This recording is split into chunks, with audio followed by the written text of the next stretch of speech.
Hey everybody, this is Noodle, and this week I'm kind of embarrassed to say I did more cat art. So come watch me do this spread of my sketchbook because it was fun. I mean, it was annoying at first, but then it got fun. Okay, so let's go. So we are starting out with some sketching, and that part went very well. I'm using a color erase pencil that I unearthed while I was doing my inventory. I am unearthing a lot of things. My inventory is finally almost done, and I am really enjoying. I'm kind of keeping track of what art supplies I'm using this year, and I think that's really gonna affect how I buy things in the future. I do have kind of a mental list of things that I already am like, I would really like to buy this next year. But it's only January, so we'll see how I feel about things in December. I mean, I think that's part of like the benefits of doing like a no buy for a year is that like you really take a step back and just go, all right, if I really want this still in a year, I guess then I could probably buy it. So the first supplies I am using are from the Culture Hustle holiday kit, the like lowest tier. I think it's called Poetic Misfit. And I have not used a single Culture Hustle product before this, and I have also never mixed my own paint before. So that glop that I just put down on my palette is called Super Base, and then like you mix a pigment, a dry pigment in with it and make paint.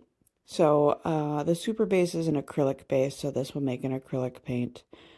And I admit I was just really curious to try out Culture Hustle products, and I did buy this last year. It's just that I haven't actually used it for anything yet. I mean, I have so many things that I have not touched. So, and this is kind of like what it looks like after you mix it up. It looks like a paint, and you can kind of add as much pigment as you want to the paint. I admit I did not realize that everything in this kit was gonna be like these. I think these are black light, like UV reactive. We called them day glow colors when I was growing up. I did not know everything in this kit was gonna be these colors because I am not a fan of these colors. Like at all. I never use them. And so now I have a lot of very, very bright colors. I will tell you though, and you will see this coming up really soon here. I did start mixing a bunch of the bright colors together and you get some really pretty colors then. And you'll see them like some really nice like purples and blues that I got out of this eventually. It's just that the thing I'm trying to paint is a strawberry leopard. So I really need an actual red. And I know that there are some people who like when they paint reds, they just use this red and their art is very brightly fluorescent and that's totally cool. It's just not my thing. But I tried, guys. I really tried to make this work. It's also very streaky. And that might be because of the paper I was using. This is a sketchbook I made for myself. And I think this is just like Strathmore drawing paper. A lot of the paper in the sketchbook I have had around for a long time, so I couldn't tell you for sure.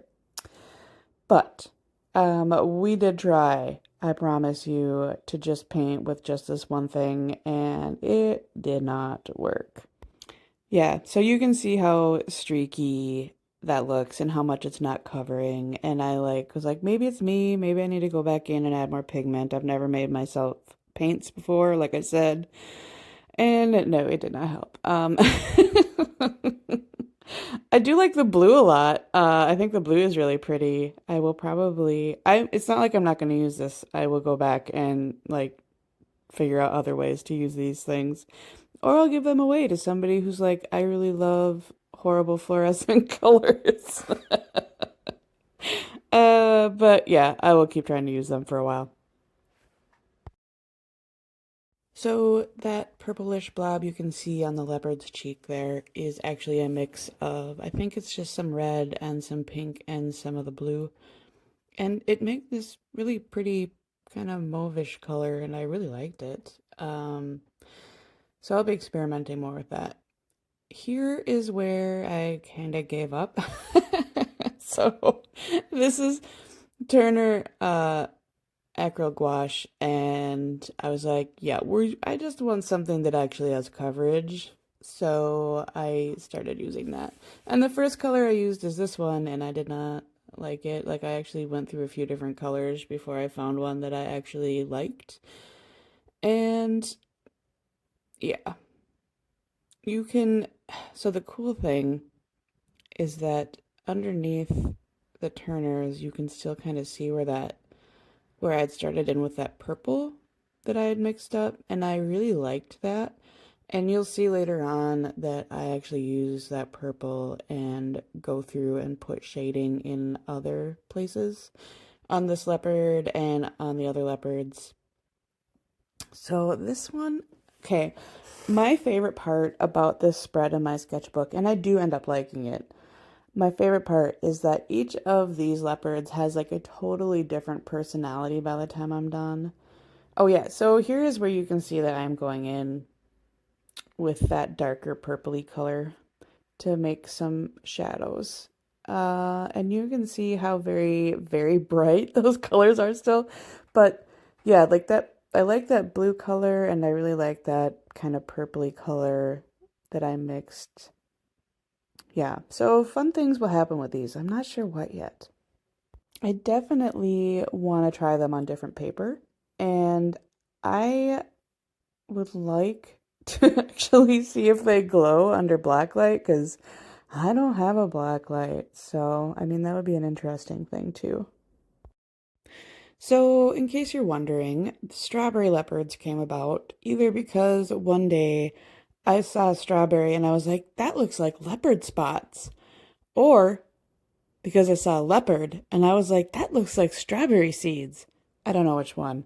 I really like making combinations of animals and fruit, so it's something that you'll see happen over and over again on this channel. I don't know why, I really like them. If you happen to know what the UNESCO, like they have a line, I think it's called like the UNESCO Homegrown Collection. I love that so much. Like, so, and you should just Google it. I am not going to put any pictures from it onto my video. I am resisting that still. But yeah, so like, there is a turtle that is a cantaloupe, and there is, oh, what do I have? I think I have an armadillo that's a corn cob, and a little dog that's a cabbage. Yeah.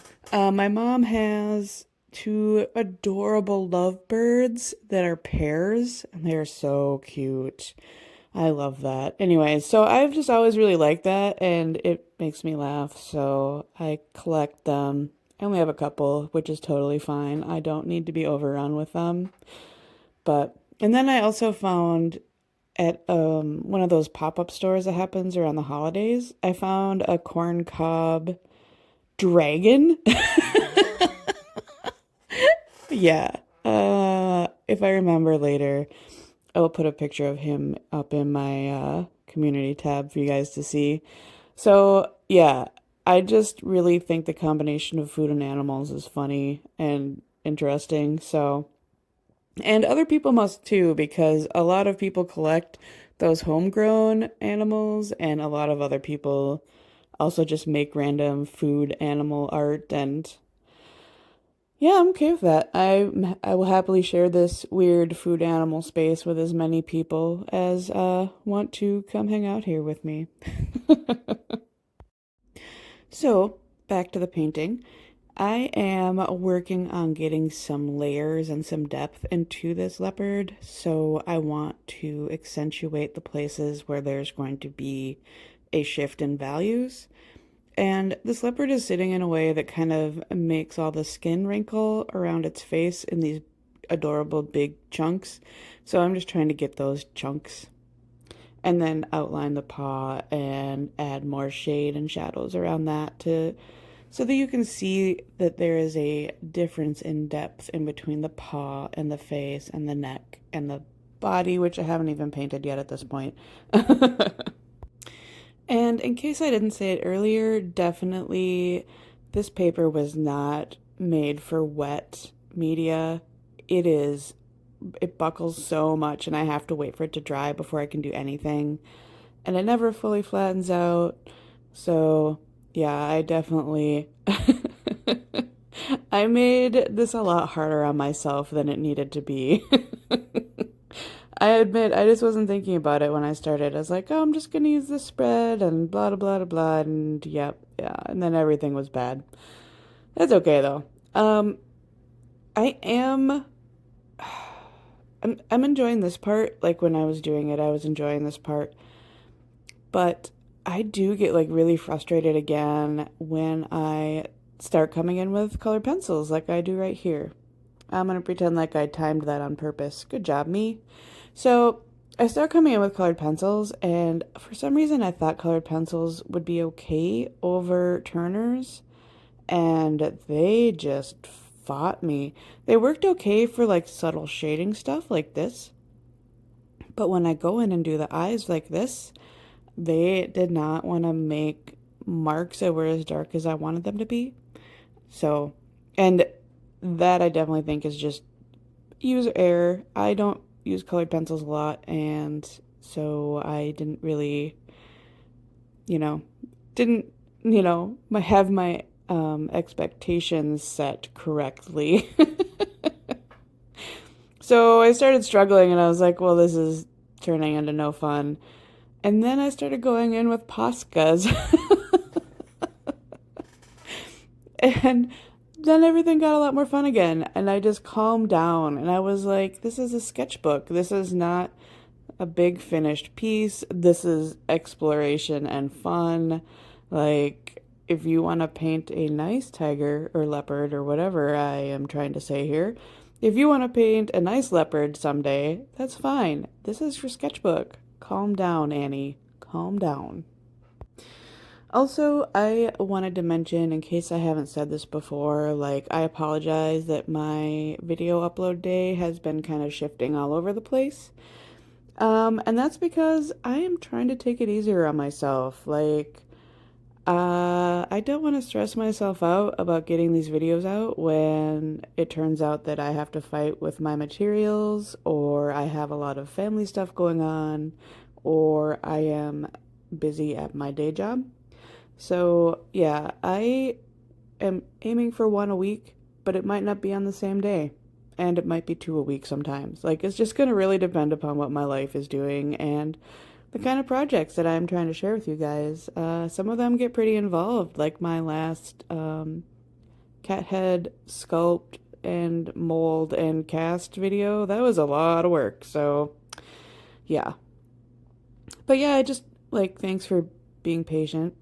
Oh, so here I'm going in with that pink Posca and then like dabbing it out because I just wanted a slightly lighter place around the leopard's lips because that's what cats have.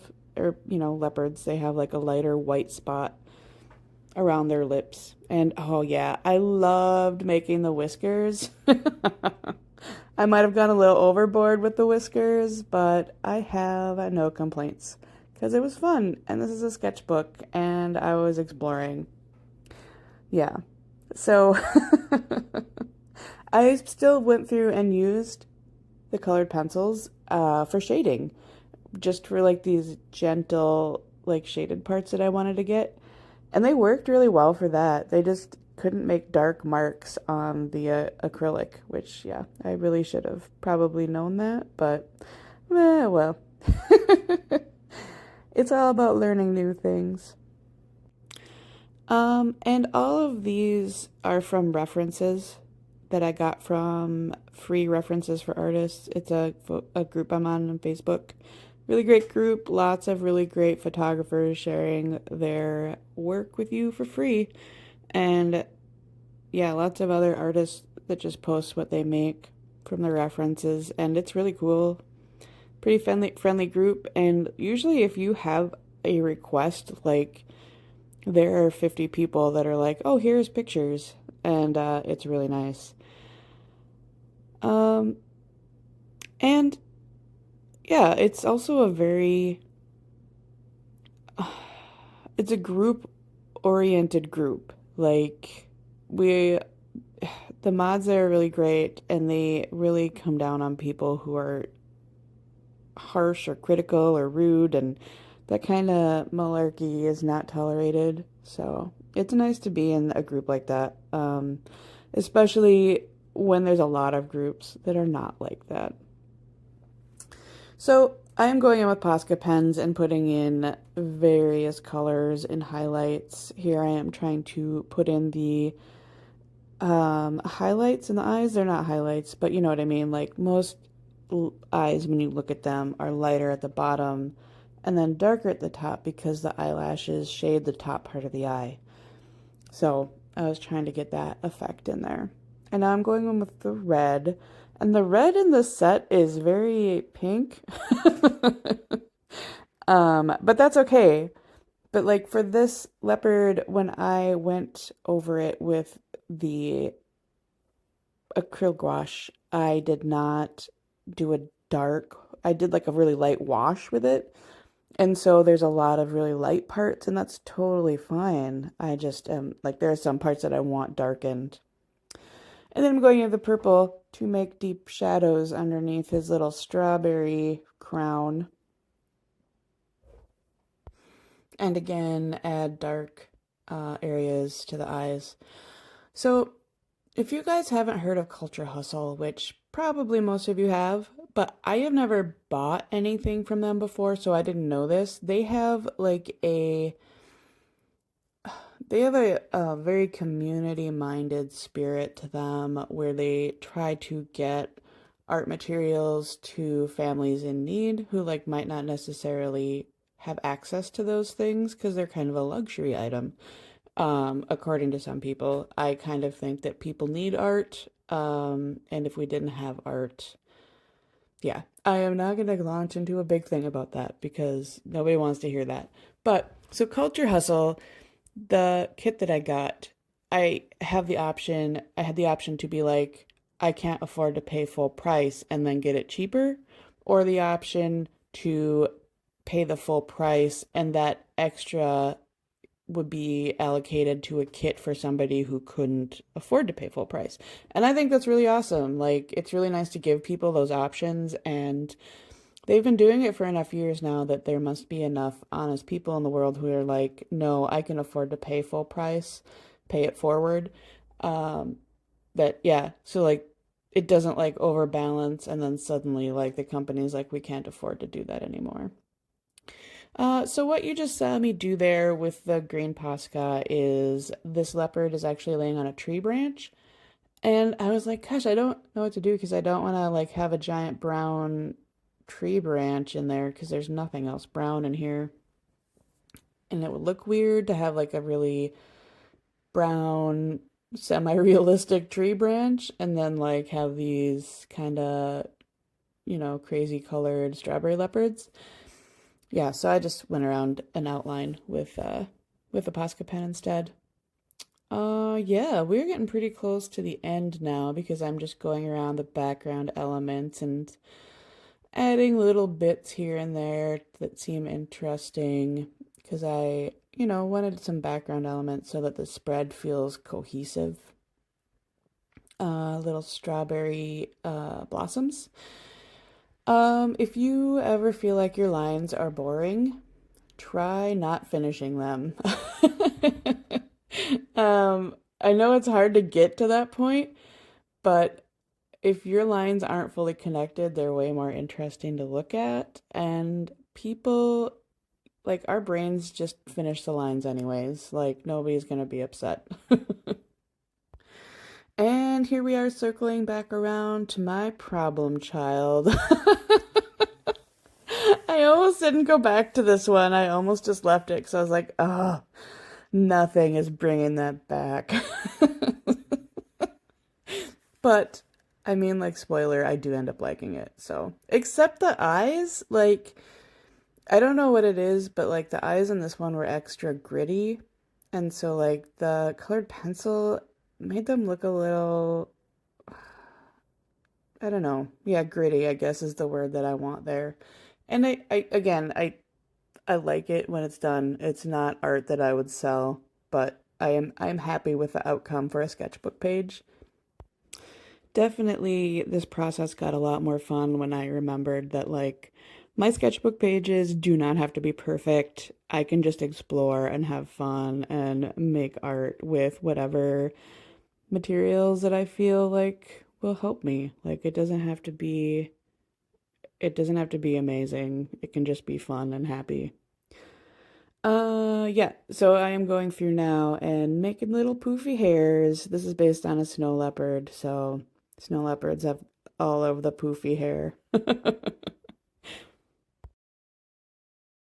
And it was really nice to use my Posca pens. Like, I don't bust those out very often, and I'm not sure why, but maybe they'll get more use this year. You never know. And then for this one specifically, I don't know why, but I felt like the purple wasn't dark enough. Probably because the red was so intense. I just didn't feel like there was enough of a value difference. So I did go in with the black Posca, and just tried to do some broken lines and add a little bit of a value increase there. Um, and I think it worked really well. I think I went a little overboard and then I went back in with the purple again to break things up a little more. Yeah, and so here is what we ended up with. Yeah, I'm really happy with how they turned out. Like I said, I think they each have their own personality, but I think they all seem to like